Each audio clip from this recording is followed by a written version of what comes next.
I am Batman. I mean, Average Sniper.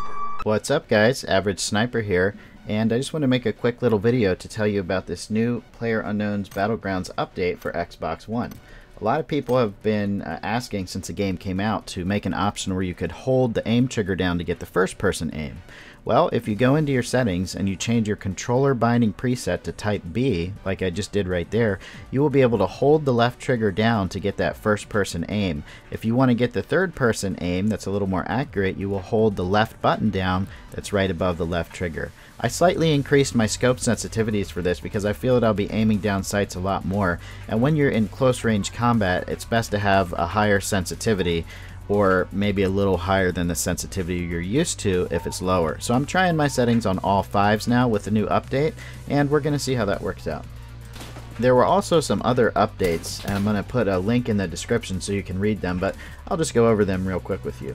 The problem with pistols, switching with the Y button on your controller has been fixed. You can now switch to your pistol by pressing up on the D-pad. It's not going to force you to cycle through your pistol when you're just trying to switch your two primary weapons. So that's really cool. They made some improvements to the rubber banding, or the lag issue is what it says, and I did play some games today, and I can tell you I did not rubber band in any of them. Now they were all solos, so I'm not sure how squads and duos is going to work out just yet, but I usually rubber band a lot in solos as well, and none of it. So hopefully the rubber banding issue might be fixed. And they said they enhanced the server performance while parachuting.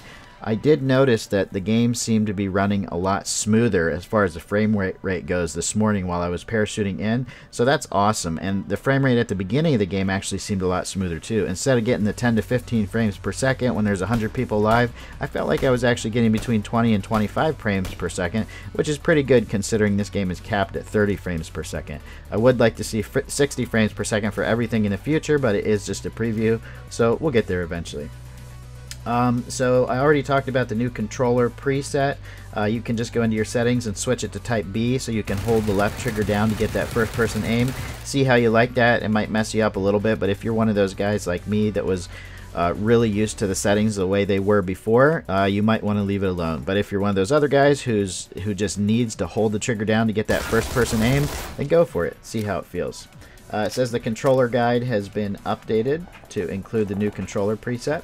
And there were a couple bug fixes. It says they fixed an issue where players repositioned out of the battleground after certain actions and remained invulnerable until the end of the match. So I guess they fixed the free chicken dinner glitch. They fixed additional memory and non-memory related crashes, and I didn't crash at all today yet, so hopefully the crashes are taken care of. I'm really keeping my fingers crossed for that. And they said they fixed the inability to join duo or squads through invites from outside of the game, so that's awesome.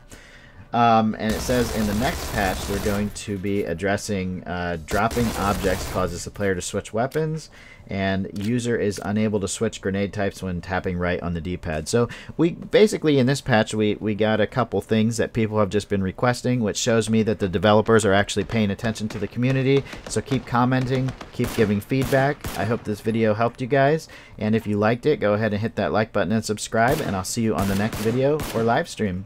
Later.